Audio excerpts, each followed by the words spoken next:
Blast furnace के अंदर इतना सारा कार्बन और सीओ होने के बाद भी क्या वहाँ से NO2 जैसी ऑक्सीडाइजिंग गैस निकल सकती है क्या? जे एडवांस 2022 के इस मल्टीपल आंसर क्वेश्चन में ऑप्शन डी एक प्योर लॉजिक ट्रैप था। एनटीए जानता है कि बच्चे एग्जॉस्ट गैसेस को रट लेते हैं पर उनका केमिकल नेचर भूल जाते हैं। आइए इस मेटलर्जी पीवाईक्यू को बेसिक कॉमन सेंस से डिकोड करते हैं। मैं एक बार क्वेश्चन को रीड कर देता हूँ। तो हमसे कह रहा है the correct option related to the extraction of iron from its ore in the blast furnace operating in the temperature range 900 to 1500 Kelvin is or are. So first of all एक एक हर एक ऑप्शन को हम decode करेंगे। पहला option कह रहा है हमसे limestone is used to remove silica impurity. देखिए होता क्या है ना कि जो आयरन ओर होता है हेमेटाइट, उस हेमेटाइट में एसिडिक अर्थली इम्प्योरिटीज गैंग होती हैं, है ना। So hematite hematite contains what? Acidic earthly earthy impurity impurities। ठीक है, अब इसी को हम बोलते हैं ज्ञान। ठीक है, प्राइमरली ये होता है सिलिका। ठीक है, अब क्योंकि सिलिका हाईली रिफ्रैक्टरी मटेरियल है, इसका मेल्टिंग पॉइंट बहुत हाई होता है। Waste high melting point. ठीक है, समझ रहे बात। और इस वजह से बहुत हाई मेल्टिंग पॉइंट होने की वजह से it can not be simply melted away, है ना। सो हम क्या करते हैं, इसका एक केमिकल फिक्स करते हैं। केमिकल फिक्स कैसे होगा? सो वी नो कि SiO2 जो है उसका नेचर जो है वो एसिडिक है। So we use limestone. Limestone use करते हैं। और ये लाइमस्टोन क्या करता है, जब ये गर्म होता है तो गर्म होने पर CaO प्लस CO2 देता है।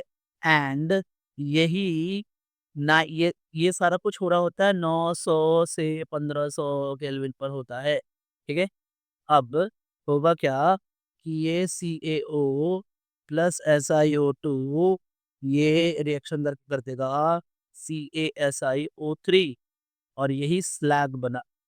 अब आप समझो कि ये हमारा फ्लक्स है और ये हमारा गैंग है। इस गैंग में हमने फ्लक्स को मिक्स किया तो हमें स्लैग मिला। और इसी स्लैग का जो मेल्टिंग पॉइंट होता है, इस स्लैग का मेल्टिंग पॉइंट बहुत ही लो होता है, इजीली एक्सट्रैक्ट कर सकते हैं। सो और ये लाइटर भी होता है ना। This is this lighter molten slag, है ना, floats over over the molten iron and it can be separated, it can be separated। ठीक है, समझ पा रहे। नाउ नाउ ऑप्शन बी को देखते हैं ना। ऑप्शन बी कह रहा है कि जो पिग आयरन है it is obtained from blast furnace contain about 4% of carbon। B option कह रहा है, बी स्टेटमेंट, कि pig iron obtained from blast furnace contains 4% carbon. अब ये बात है ना, ये बात सही है या गलत है? देखिए पहला वाला तो सही था हमारा, सब कुछ जो उन्होंने बोला है एग्ज़ैक्टली ऐसा ही होता है, तो पहला तो करेक्ट था, है ना?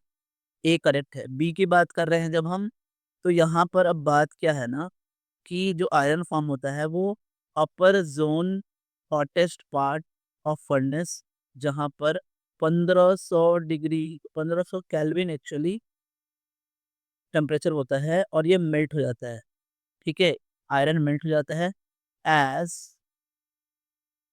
द आयरन ड्रिप्स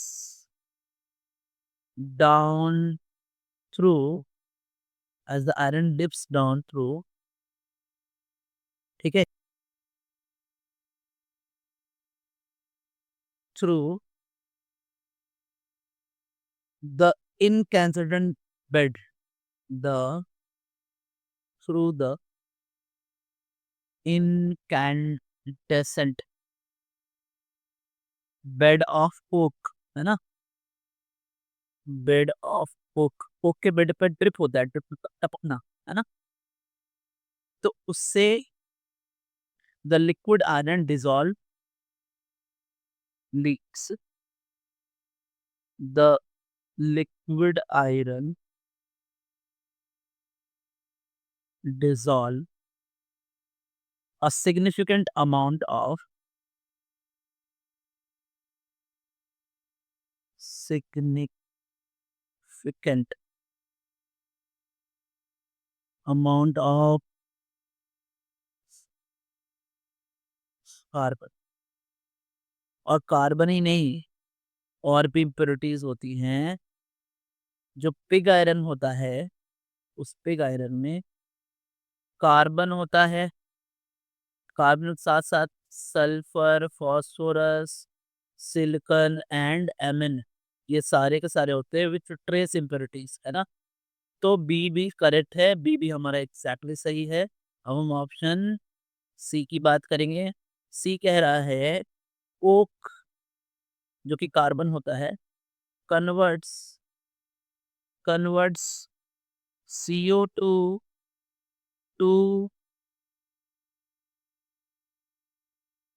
CO, ठीक है? अब समझिए होता क्या है ना, ये सबसे इम्पोर्टेंट और क्रिटिकल थर्मोडायनेमिक पार्ट है। यहाँ क्या है कि ब्लास्ट फर्नेस में जो हॉट CO2 होता है, hot CO2 and the carbon, जो कार्बन हमने एज अ कोक लिया है ना? वो डिकम्पोजिशन ऑफ लाइमस्टोन से जो CO2 राइज हुआ है, वो दोनों मिलकर के एक रिएक्शन करती है, CO2 प्लस कार्बन का रिएक्शन होकर बन जाएगा CO, समझ गए? And this one is the most critical thermodynamic engine of blast furnace, so it is the most critical thermodynamic engine, समझिए बात, क्योंकि यही CO जो है ना, वो Fe के ऑक्साइड के साथ रिएक्शन करके इसको, ये जो CO है वो कन्वर्ट करेगा किसमें, Fe में, और खुद CO2 में कन्वर्ट हो जाएगा, समझ गए? तो यही, ये जो कोक कन्वर्ट हो रहा है CO में विथ रिएक्शन विथ CO2, ये होता है, और ये सही बात भी है ना? ऑप्शन डी की बात हो जहां हमसे कह रहे हैं कि exhaust gases consist of NO2 and CO, अब ये तो पॉसिबल ही नहीं है ना। मान लो CO थोड़ा निकल भी जाए लेकिन NO2 तो नहीं हो सकता है। बात ये है कि इतना सारा हमारे पास कार्बन है, मैंने ये बात पहले भी बोली थी आपको जब मैंने ये वीडियो स्टार्ट करा था, तो ठीक है।